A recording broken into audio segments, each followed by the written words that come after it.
character, conflict, musical development, and beautiful storytelling in a pop song. Not just any pop song, but a banger and a hit, written and performed by queer rising star pop icon Chappell Roan. And all of this accomplished with just one chord progression. But how? Good storytelling is hard, and even harder when you're trying to do it through song. And as musical theater writers already know, pop song structures make it even more difficult, because the structure doesn't allow for a lot of space for character development and for plot movement. Musical theater formats like the 32-bar chorus and that macro AABA format are a lot friendlier for storytelling purposes. But if this is all true, then how did Chappell Roan write a pop song that has better and more cohesive storytelling than a lot of pop musicals that exist out there? What shows? I'll never tell. Pink Pony Club has a clear character, an immediate conflict whose stakes raise throughout the song, and clear musical development that enhances and uplifts that story. And the open-ended specificity to this song, which seems to, at least in some ways, mirror Chappell Roan's own personal journey, allows for an incredibly universal experience, at the very least to those in the LGBTQIA2S+ community. AKA, she's writing from a specific and emotionally charged place, but with good craft, and all the while with the goal of reaching and resonating with a very specific target audience. Sound like musical theater writing to you? Now, I already hear some of you piping up with, musical development, but how? You already said it's one chord progression. I did. My friend, I did say that. But there's genius to that one chord progression, and how it interacts with the song, grows and evolves throughout the entirety of the journey. Let's break this down by section, shall we? As makes the most sense, let's start with the verse. I know that you wanted me to stay, but I can't ignore these crazy visions of me in LA. And I heard that there's a special place boys and girls can all be queens every single day. First and foremost, we get a sense of who this character is just because of who's performing the song. Thank you, Chappell, we love you. But also, we get a sense of the conflict immediately in the very first phrase. I know that you wanted me to stay. Whoa, already we have I know, which means that we are in a present, and wanted, which means we're talking about the past, me to stay, so two people wanting different things, but one's in the past and one's in the present, which means there's already an active conflict. Ooh, that's very smart. And then we also have something that comes right afterwards, which is pulling us in a direction as a character, but I can't ignore these crazy visions of me in LA. So we have a conflict, and we have a direction we're headed. That's great. Now we gotta do more. Now already in the verse, we have heard the chord progression ×2, and it is just a standard chord being held. Where are we? We are in F sharp major here, so we're starting right on our root. Now, this is a slight variation on a very standard chord progression. We have, instead of 1, 5, 6, 4, we have 1, minor 2, minor 6, and 4. So just substituting in that minor 2 for the 5, which makes it feel slightly different. We have two major chords in the progression that bookend it, and our middle two chords are both minor, which gives us this sense of bittersweetness throughout the entirety of the song. 1, minor 2, minor 6, major 4. Ooh, it's a good progression. Makes you feel something already, especially when it's just chunked out like that into whole notes. Now here's where the genius of the melody comes in, and how it plays with the chord progression, changing it a little bit. Because 3 out of 4 of those chords are standard triad chords. Triad. We do get a slight change here on our 6. We have a 7 in there. So, technically speaking, 4 notes in that one. Though I think it still works if you played just the triad to begin with, but that's not what's happening. And then another triad. But once you add in the melody on top of that, we get a little extra crunch, and the chords change. We have, I'll do it up here.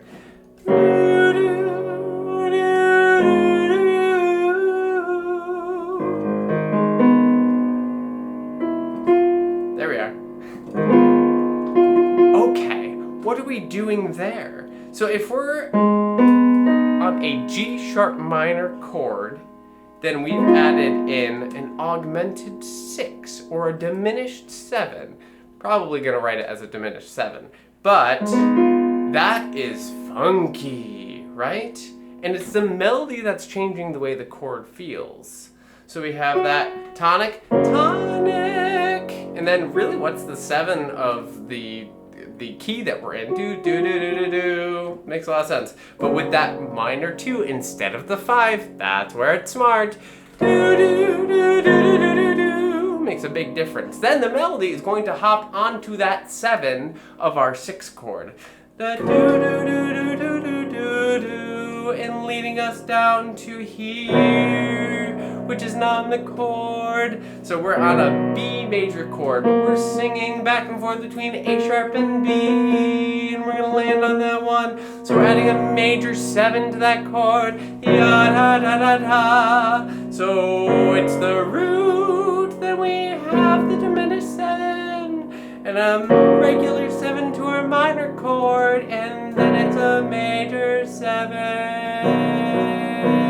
Not only does that add a lot of spice to these chords and make them more interesting, but all the dissonance just heightens the idea of the conflict here. Ooh, exciting. What's next? The pre-chorus? Here's our pre-chorus. Every single day we have, I'm having wicked dreams of leaving Tennessee. Oh, Santa Monica, I swear it's calling me. I won't make my mama proud, it's gonna cause a scene. She sees her baby girl, I know she's gonna scream. Ooh, exciting. So it's the same exact chord progression, but we've changed the way that it falls a little bit. Whereas earlier we were blocking out those chords, now we have this rising feeling. And the inversion choices here are very smart.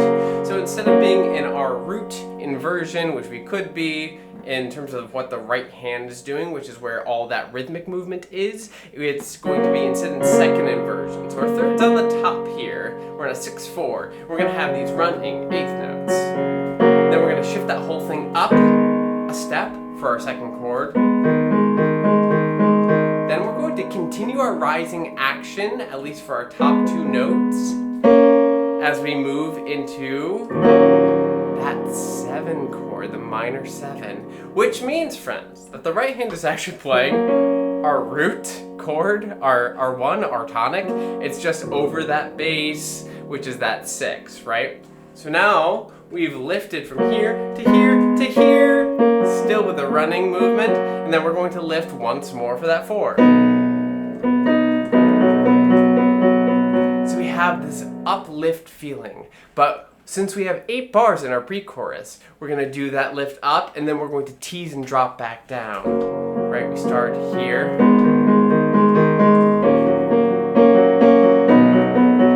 Drop back down, because we're not ready yet. There's more to say. Now here's where the lyrics and the melody also add to this, because the melody is doing the same thing that we are doing with the piano part as far as the lifting and using thirds to do it. We have that.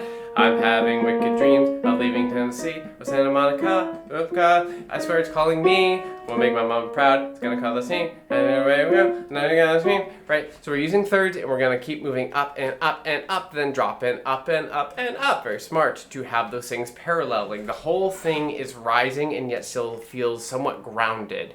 Lyrically, I'm having wicked dreams. So normally when we're talking about having dreams, it's a positive thing. But again, this song feels bittersweet, which is part of what makes it so exciting and feel so conflict-oriented. Wicked dreams, not just any dreams, of leaving Tennessee. Okay, so now we know where we are, where we're starting from. Oh, Santa Monica. Okay, so before we said we know where we are, where we're headed, but now we have actually specific geographical locations. Tennessee to Santa Monica. Those are very different places. I swear it's calling me. Aha, again with that idea of, I've got this thing and I'm being pulled in a direction. Won't make my mama proud. Now we know who the conflict's between. It's between this character and mama. That's a big conflict, right? Whenever the parents are involved. Won't make my mama proud. Which means I'm gonna do it anyway, and mom's not gonna be happy about this. The conflict has been raised. It's gonna cause a scene. Oh boy, so now we know that there's trouble coming as well, very specifically. She sees her baby girl, I know she's gonna scream. That's good writing. Very efficient. Extremely efficient. And it makes for a phenomenal lift to a breaking point going into the first half of the chorus. So we have, I'm having wicked dreams of leaving Tennessee. Oh, Santa Monica, I swear it's calling me. Won't make my mama proud, it's gonna cause a scene. She sees her baby girl. I didn't even mention before that we are adding in that E there. She sees her baby girl on top of her 7 chord. Oh, she makes it more delicious. She sees her baby girl. I know she's gonna scream. We get to the first half of the chorus. Now I am going to separate the first half of the chorus from the second half of the chorus because they are doing slightly different work. First half of the chorus, here we go. I know she's gonna scream. God, what have you done? You're a pink pony girl, and you dance at the club. Oh mama, I'm just having fun on stage in my heels. It's where I belong, down at then the second half, but we'll get there in a moment. Ooh, so what have we done? What have we done? We are Pink Pony Girl. Collectively, we have stripped away our chord progression, and we've added this rhythm to it that feels partially like it's driving us forward and partially like it's holding us back. Again, with the conflict being perfectly given to us in parallel in the subtext of the music. Chappell Roan is so smart. So smart. How dash. So we have ba-ba. Ba-ba.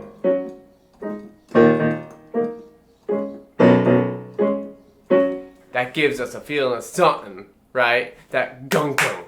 And whenever we have that rhythm, which is accented here, of the gung-gung, in any song ever, what does it remind us of?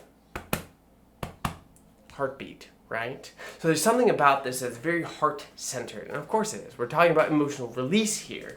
Now we've also stripped away the chords so much so that when we have this, that's just our root in our 5 there, and we're going to do this, and we're going to lift that up a step. So it's just leading us to our next chord, really. We're just kind of repeating that. So we've stripped away the thirds here. Then we have, again, just the fifths. Whereas before we had that delicious 7 chord.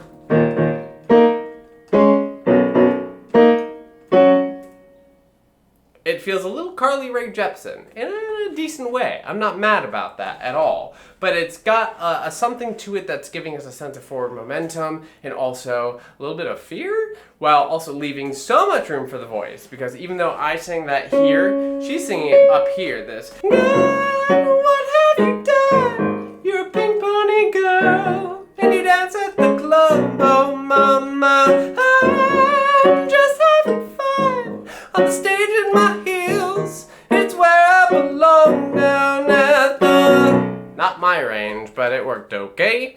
And she sings it lightly this first chorus anyway, so that leaves so much space for the vocals to just float over the top of these chords. Now the other thing I want to point out here is what we are doing with our melody and our lyrics. So the last thing in the pre-chorus was, I know she's gonna scream, God, what have you done? We're going straight in. We're delivering on the promise of what we just said. It is not a separate section, but we are connecting directly into the first half of the chorus. And then we finally hit our hook as well. You're a pink pony girl, and you dance at the club. Okay, so we're getting a sense of what the pink pony girl means. We are dancing at a club, and we, instead of kind of separating this out and then having a response, instead we say, and you dance at the club, oh mama, I'm. We're going straight into our response on the syncopated rhythm with the jump. So even though the mama sound is up there and has emotional intensity in this conflict, our reply just has just as much. My goodness, I'm getting too excited here. I'm just having fun on the stage in my heels. It's where I belong. So this is where we kind of get a sense of, like, again, what kind of person is singing this, because they're dancing in a club, on stage, in heels, and they say it's just for fun, but then they say it's where I belong down at the Pink Pony Club. So this is about finding a sense of community and belonging, and even though it doesn't fit the expectations that were put on her, it's working for her. She's living authentically as her. See why I connect so well with the queer community? And I have to say, just singing this song, whether I'm doing it in my own octave or in her octave, you get a feeling of that release as you go through. Thank you to that melody, that guide, what have you done? You're a pink pony girl, and you dance at the club. Oh mama, I'm just having fun on the stage in my heels. It's where I belong down at the... So it's got this falling action to it. And we just did the rise before, so it's a really nice, like, oh, we're coming back down. Except we're not, because we're going into the second half of the chorus, which is where the bop of it all comes in. It's where I belong down at the Pink Pony Club. I'm gonna keep on dancing at the Pink Pony Club. I'm gonna keep on dancing down in West Hollywood. I'm gonna keep on dancing at the Pink Pony Club. Pink Pony Club. Whew. Great, so now we're taking all these things that we have worked with and we're putting them together. We're still keeping that go, go, go, da, da, go, go, da, da. So we're getting that, still that pounding bass there, but we're adding in syncopation and we're adding more of the notes of the chords back in. Da, da, da, da, da, da, da, da, da, da, da, da. Right, we're getting all the pieces put together here in the accompaniment, and it feels like a joyous celebration, but again, always with something a little bit hard-edged at the same time. And now we're also just joyously singing our hook. Pink Pony Club, I'm gonna keep on dancing at the Pink Pony Club. And it's just a lot of repetition of that melodically. We also changed the lyric a little bit. I'm gonna keep dancing down in West Hollywood. So now if you weren't sure where she was headed to, now you get more of an idea of where she was headed to. And that gives a little extra context. But also, it means for the first time in the song, because we started on the root in our verse, I know, da, da, da, da, da, and we go up to our fifth on the beginning of the chorus. God, what have you done? Here, we're finally going to sit on that third. And that third of the major chord feels so joyous. Pink Pony Club, I'm even on the third of our minor chord here. I'm gonna keep on dancing at the Pink Pony Club. And remember, even though this is technically the fifth of that sixth chord, the top of that chord is still our one chord, because it's a 7. Pink Pony Club helps give that bittersweet feeling to it. I'm gonna keep on dancing down and now when we land on the 4, we are singing the root of the 4, and it just feels good. It feels inevitable, and we have to keep going into the next thing. Down in West Hollywood, I'm gonna keep on dancing at the Pink Pony Club, Pink Pony Club, and we end on our actual tonic note. It's lovely, it's good writing. And then also, just one more thing in terms of the story. She says, I'm going to keep on dancing. So we know where she is, we know what the conflict is, and we also know she's sticking to her guns. That means something. Again, this is really good storytelling, but we're not done yet. We then move into our second verse, and this is where we get more of the story that's happening. There's not a lot of movement in the piano of this, the accompaniment, but we have this lyric of, I'm up and jaws are on the floor, lovers in the bathroom and a line outside the door, black lights and a mirror disco ball, every night's another reason why I left it all. We're getting more of that story here. I'm up and jaws are on the floor, so the up and down movement there. Lovers in the bathroom and a line outside the door. So we're getting a sense of what kind of atmosphere we're in, why Mama might not be happy about it, but why we're enjoying it so much. Black lights and a mirrored disco ball. Just beautiful storytelling through the imagery. Every night's another reason why I left it all. So all these things, which could be gross to some people or bad to some people, are part of the joy for her. It's really good. We then are going to move back into our pre-chorus, but we're going to make some small adjustments, which are important ones. Instead of saying, I'm having wicked dreams, we know she's already there. We've been just celebrating at the Pink Pony Club. So now it's, I think my wicked dreams, a year from Tennessee. Now we have a sense of timeline too. Oh, Santa Monica, you've been so good to me. We're enjoying it. We're doubling down on the joy. Won't make my mama proud. It's gonna cause a scene. So still, mama is going to not be happy about this. But you know, we're living authentically. We're doing our thing. She sees her baby girl. I know she's gonna scream, God, what have you done? You're a pink pony girl and you dance at the club, oh mama. I'm just having fun on the stage in my heels. It's where I belong, down at the Pink Pony Club. Then we're gonna celebrate. It works so well. Because also in this bridge, we are going to slow back down in terms of the accompaniment. I do believe some of the voicings change. I don't have her official music in front of me, so I don't know. But we have this, don't think I've left you all behind. Still love you in Tennessee, you're always on my mind. And mama, every Saturday, I can hear your southern drawl 1,000 miles away, singing, God, what have you done? We go back into the chorus in this lighter way. God, what have you done?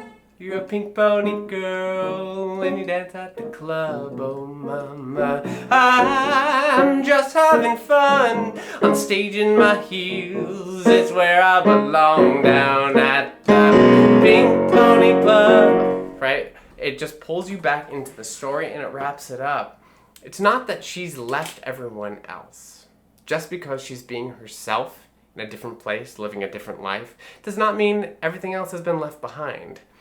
And we always have our families on our minds, no matter what they feel about us, no matter what that relationship looks like. Again, this speaks so beautifully to the queer experience.